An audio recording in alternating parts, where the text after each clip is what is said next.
meu aluno, minha aluna, muito que bem, vamos para frente. Nessa aula, a gente vai apresentar os graus de orçamento, tá bom? E nós vamos ver um tipo de orçamento, tá? A partir desse grau, né? Então, assim, qualquer projeto, né, seja um empreendimento ou uma obra, né, é necessário que a pessoa responsável pelo orçamento consiga fazer uma análise de valor dos custos, né? Então, é preciso que ela saiba analisar os custos. E aí ela consegue obter ali uma decisão, ela, a partir disso ela consegue ter uma decisão se prossegue com o projeto ou volta para analisar e mudar o projeto. E aí, nessa linha de pensamento, a gente consegue definir graus de orçamento, tá? Desde um menos preciso até um mais preciso, né? Então a gente tem em primeiro lugar aí a estimativa de custo, que é apenas uma avaliação feita com base em custos históricos e comparações com projetos similares. E aí tem uma ferramentazinha em termos de edificações que a gente vai já observar.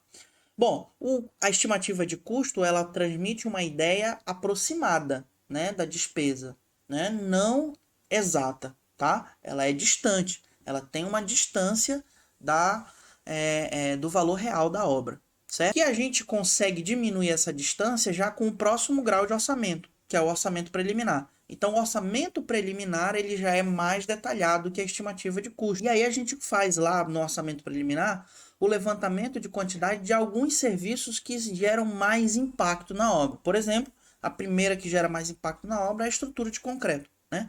Então, a estrutura de concreto, a partir de alguns indicadores, a gente consegue trabalhar ali um quantitativo e cotar um preço rapidamente, né? E elaborar um orçamento preliminar, um orçamento mais próximo do real. E claro, o último grau, né, esse é mais preciso mesmo, aproxima muito do real valor da obra, reduzindo as margens de certeza, é o orçamento analítico, né, também chamado de orçamento detalhado. Então, o orçamento analítico, ele coloca para a gente a receita de bolo de cada serviço. E que no todo, né, a gente tem a receita de bolo de toda a obra, né? Eu digo receita de bolo porque você consegue observar quanto de cada material é utilizado, quanto de cada operário é utilizado, quanto de cada equipamento é utilizado. Então, são muitas as informações que ele traz, né? Precisamente em função do projeto, tá? Bom, então a estimativa de custo, eu já disse para você que ela é feita sobre valores históricos e comparação com projetos semelhantes. Então, a empresa ela vai gerando os seus próprios indicadores. Isso é fundamental. Então, você que pensa ser construtor, que trabalha com construção já, você já tem a capacidade de gerar seus próprios indicadores. O que eu quero dizer com indicadores? Poxa, eu fiz uma calçada com espessura de tantos centímetros para uma resistência de tantos MPa, uma calçada só para pessoas, por exemplo. Gastei tantos quilos de cimento, né? Isso já é um indicador que pode te ajudar quando você precisar dar preço para qualquer outro serviço semelhante, tá? Bom, mas em se tratando de edificações, né, a gente tem um indicador muito importante que é o CUB, né? O CUB, que é o custo unitário básico, né, que também cada empresa pode ter o seu, mas a gente tem o Sinduscon, ele gera indicadores aí mensais, tá? Então o CUB serve para a gente quantificar o valor de uma obra rapidamente, fazer uma estimativa de custo rapidamente. Bom, o CUB então foi criado em dezembro de 64, né? Então ele já tem aí bastante tempo, né? E ele foi criado principalmente para servir como parâmetro da determinação de custos dos imóveis, né? Imóveis, edificações, residências, né? Só que daí, ao longo do tempo, ele foi evoluindo e foi ganhando maior precisão e tudo mais, e passou a abrir um leque de possibilidades, que a gente vai já entender.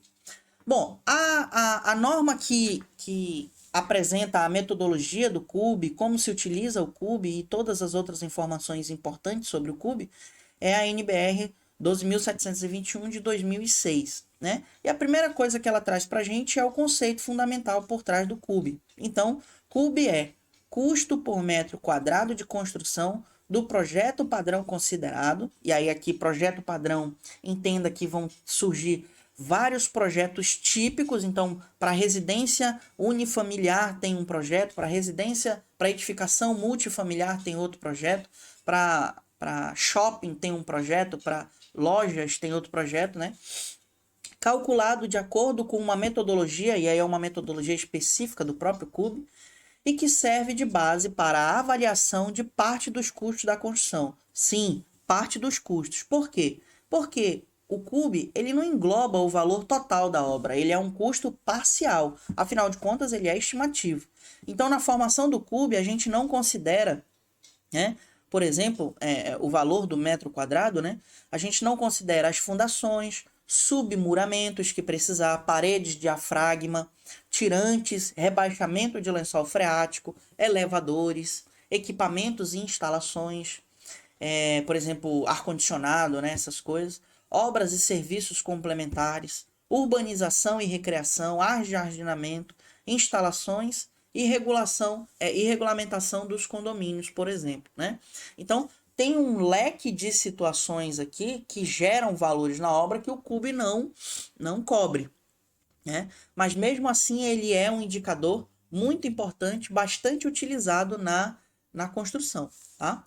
Para análise de projeto. Então, o principal objetivo do CUB é o quê? É disciplinar o mercado de incorporação imobiliária, né? Então, o foco aqui é diminuir a especulação imobiliária, né? Vamos dizer assim, o governo metendo o dedo ali no mercado de forma a ter uma boa prática na formação de preços, tá? O que é importante, o governo como mediador do mercado, né? O CUB já tem aí mais de 40 anos, né? Então é importante a gente pensar que ao longo desses 40 anos ele adquiriu experiência e aí ganhou credibilidade, né? Então ele é publicado também mensalmente, né? Mensalmente a gente consegue observar, tá? Bom, de forma apenas a título de curiosidade, então a gente tem uma evolução normativa do CUB, né? Então ele surgiu lá com uma lei federal, né? Que gerou aí a norma brasileira NB 40, né? NB 40 de 1965. Então, dezembro de 64 foi fixada a lei e depois foi feita a norma. Depois ele passou por uma sequência de normas, e aí a gente destaca aqui a principal delas como sendo a de 1999, né? Aliás, a de 2006, que sofreu a maior revisão dos projetos padrões, porque o processo construtivo evolui e essa norma ela precisa acompanhar, certo? Bom, então, definição de projeto padrão. Então, a gente pode entender como projeto padrão projetos selecionados para representar os diferentes tipos de edificação. Então, a gente tem características fixas, por exemplo, número de pavimento, número de dependências, áreas equivalentes à área de custo padrão, padrão de acabamento da construção, esse é um fator extremamente determinante, número total de unidades e etc, né? Então, o CUB apresenta para a gente essas tabelas aí. Projetos padrões residenciais, projeto padrão comercial, andares livres e comercial de salas e lojas, né? Além do que projetos padrão galpão industrial. Como a gente pega o CUB? Então, eu preparei aqui, deixa eu só mudar aqui, ó. Você vai na página da internet aí, ó, e no próprio Google você digita CUB, né? Quando você digita CUB, a primeira coisa que aparece aqui é o site, né, que informa pra gente aí. Então essa é a página. Aqui tem bastante informação, pessoal. Eu não vou ficar batendo aqui todas essas informações, mas você pode utilizar aqui a cartilha do CUB, ó, tá? Então leia mais aqui sobre a cartilha do CUB, bom? E a gente vai aqui, ó, que cadê tá aqui, ó, CUB estadual, relatório, né, do CUB estadual. Então, quando a gente abre aqui, a gente vem e busca aqui, ó, rolando para baixo aqui, né, a gente busca aqui o nosso estado. Então, nosso lindo estado do Amazonas, né, ele já diz aqui, ó, Sinduscom Amazonas, já diz aqui a tabela do CUB por metro quadrado em valor por metro quadrado, o ano e o mês de referência que você quer, né. Nós estamos em outubro, né, nós já podemos pesquisar aqui o de setembro. Então, você também tem aqui, ó, CUB por metro quadrado com desoneração e sem desoneração da mão de obra. A gente vai entender isso daqui quando estiver estudando encargos sociais, tá? É onde a gente vai entender o que é a desoneração e a não desoneração, mas de agora a gente fica com a sem desoneração, né? E aí gerar relatório. Então ele vai gerar para a gente aqui um relatório, né? Deixa eu salvar aqui.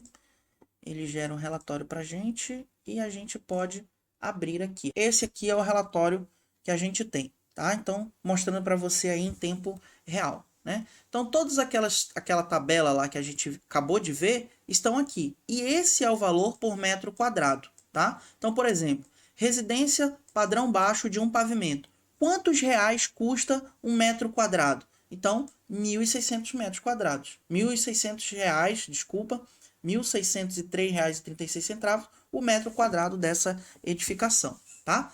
E agora, como é que a gente vai utilizar esse indicador, né? Então, a gente vai utilizar esse indicador da seguinte forma. Então, vamos agora utilizar esse indicador, né? Então, a gente tem aqui, ó, padrão normal. Então, a gente pega esse valor aí, né? Esse valor aqui, pessoal, tá? É de junho da nossa apresentação, tá? A gente pode pegar um valor aí de junho ou de qualquer outra.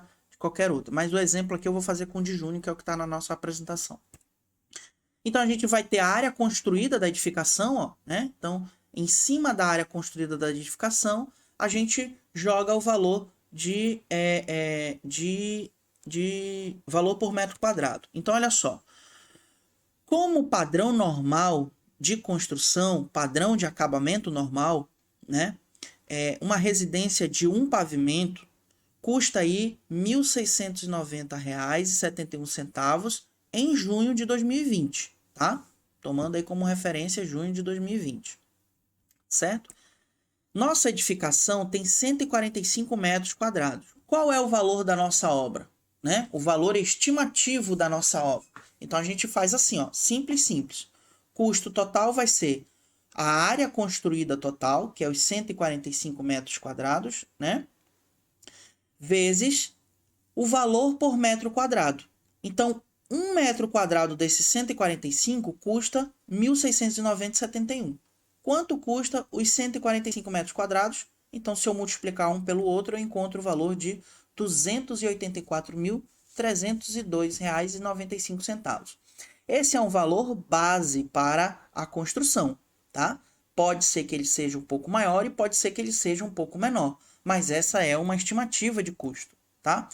Por exemplo, também, ó, se a gente tiver um bloco residencial, né, de 8 pavimentos, então qual vai ser a nossa área construída? Nossa área construída vai ser 445 metros quadrados por pavimento, né? Ou seja, cada pavimento tem 445 metros quadrados, vezes 8 pavimentos. Então, nosso bloco residencial, um pavimento tem 445 metros quadrados, todos os 8 pavimentos juntos têm 3.560 metros quadrados. Eu multiplico o 445 por 8, certo?